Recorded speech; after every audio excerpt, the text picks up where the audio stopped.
Joyeusement nous saluons le saint jour du Seigneur. Avec bonheur nous adorons Dieu notre Rédempteur. Béni soit l'homme qui fait confiance à l'Éternel et qui place son espérance en lui. Il ressemble à un arbre planté près de l'eau et qui étend ses racines vers le cours d'eau. Il ne s'aperçoit pas de la venue de la chaleur et son feuillage reste vert. Lors d'une année de sécheresse, il ne redoute rien et il ne cesse pas de porter du fruit. Jérémie, chapitre 17, versets 7 et 8.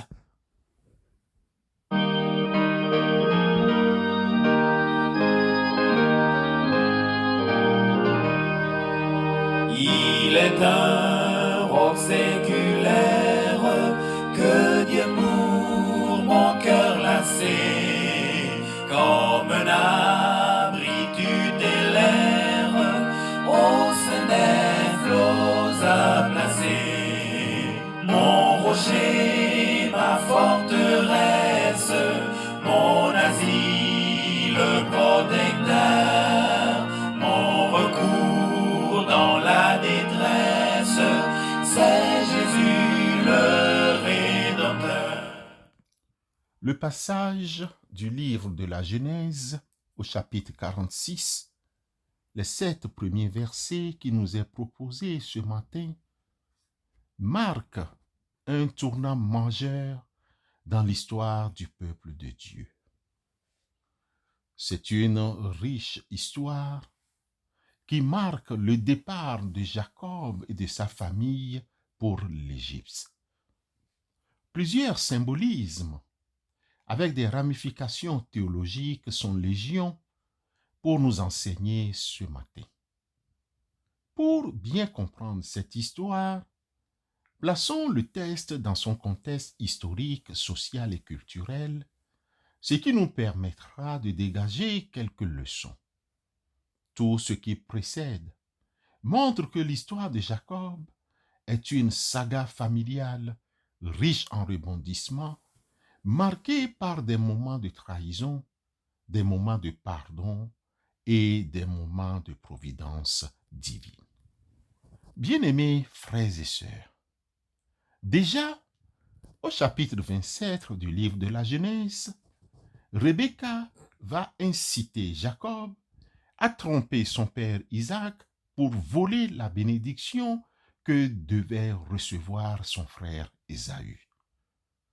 De ce scandale, Jacob fuit pour trouver refuge chez Laban. Il s'est marié et a eu 12 fils. Après avoir trompé à nouveau Laban, il est retourné en Canaan où il s'est réconcilié avec Ésaü. Quelques années plus tard, après la réconciliation avec Ésaü, il se retrouve confronté à une famine qui le pousse à se réfugier en Égypte, là où son fils Joseph, qu'il croyait mort, est devenu un homme puissant, un haut fonctionnaire au service de Pharaon. En lisant ces 7 versets, plusieurs questions dont les 3 suivantes s'offrent à nous. Quelles sont les promesses de Dieu dans votre vie? As-tu identifié quelques promesses de Dieu dans ta vie? Comment faites-vous face aux épreuves et aux difficultés? Quel rôle joue la famille dans votre vie spirituelle? Peuple du Seigneur, dans les versets 1 à 7 de ce livre de la Genèse au chapitre 46, nous notons avec satisfaction que Dieu a appelé Jacob et lui promettra sa protection pendant son exil en Égypte. Et Dieu dit, je suis le Dieu de ton père. Ne crains point de descendre en Égypte, car là, je te ferai devenir une grande nation. Genèse 46, le verset 3. Cette promesse divine devient évidente, une assurance à Jacob que Dieu ne l'abandonnera pas, même dans cette terre étrangère. Cette assurance de Dieu, cette annonce de Dieu préfigure le retour futur du peuple de Dieu en Canaan, une thématique biblique très récurrente. Bien-aimés, nous ne pouvons pas facilement comprendre la providence de Dieu. Dieu est présent dans la vie de Jacob. Dieu guide et protège son peuple même lorsqu'il est en terre étrangère. Ainsi, Jacob, avec son peuple, évolue dans la promesse et l'espérance divine. Cette promesse est un ancrage pour leur foi. Jacob quitta Beersheba et les fils d'Israël mirent Jacob, leur père, avec leurs enfants et leurs femmes sur le char que Pharaon avait envoyé pour les transporter. Ils prirent aussi leurs troupeaux et leurs biens qu'il avait acquis dans le pays de Canaan. Et Jacob se rendit en Égypte avec toute sa famille. Il emmena avec lui en Égypte ses fils et les fils de ses fils, ses filles et les filles de ses fils et toute sa famille. Genèse 46, versets 5 à 7. L'histoire de Jacob et de sa famille au chapitre 46 du premier livre de la Bible, les versets 1 à 7 de ce matin, nous enseignent que même dans les moments les plus sombres, Dieu est toujours présent à côté de ses enfants. Sa promesse est un phare qui guide nos pas, et nous donne l'espérance. Tout comme Jacob, nous pouvons faire confiance à Dieu, même lorsque l'avenir semble incertain. Mon frère, ma sœur, toi qui m'écoutes ce matin, quels sont les moments où tu as ressenti la présence de Dieu dans ta vie? Si oui, tu peux nous appeler en inbox pour que nous puissions en parler, partager ensemble ton expérience avec nous à effet de glorifier Dieu. Comme le prophète Ésaïe, dans son chapitre 26, verset 9, disons tous à notre Dieu, mon âme désire ta présence pendant la nuit. Au plus profond de moi, mon esprit le recherche. En effet, lorsque tes jugements s'exercent sur la terre, du monde apprennent la justice. Ésaïe, chapitre 26, le verset 9. Amen.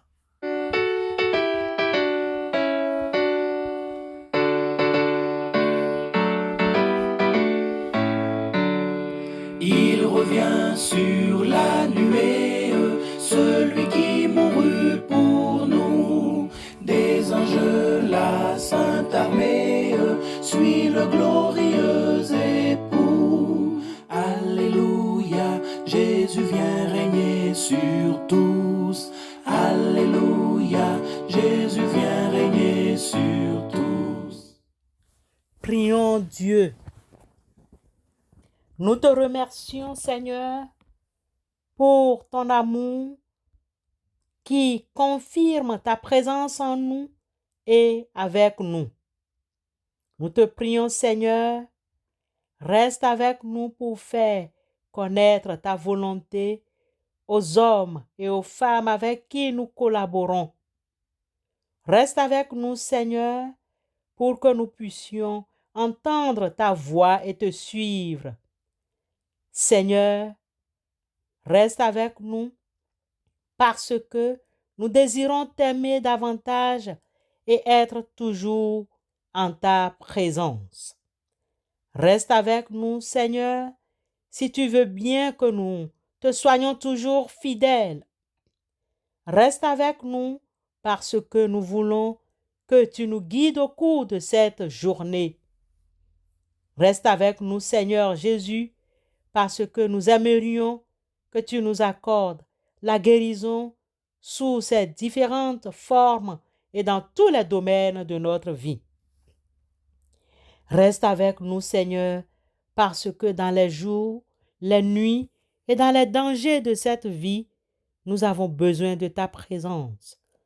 Que ta présence soit la lumière qui dissipe les ténèbres, la force qui nous soutienne et l'unique joie de nos cœurs.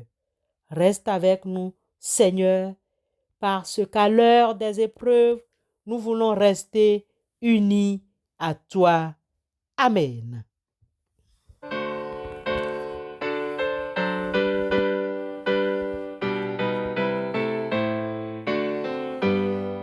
Source féconde, salut du monde, le sang de Christ est répandu. Ce divin frère sur le calvaire est mort pour l'homme perdu. Oui, je puis croire, oui, je veux croire que Jésus-Christ est mort pour moi.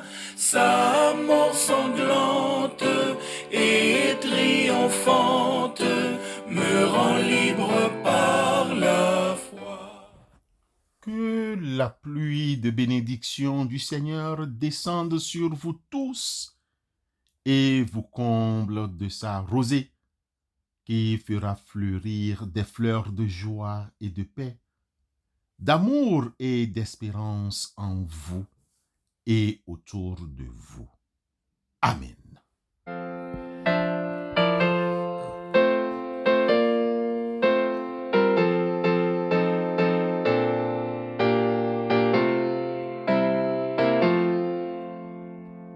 Tu payas mon salut par ton grand sacrifice, ô Jésus, quel merveilleux amour. Désormais pour ton saint et glorieux service, ton racheté se donne en retour. Je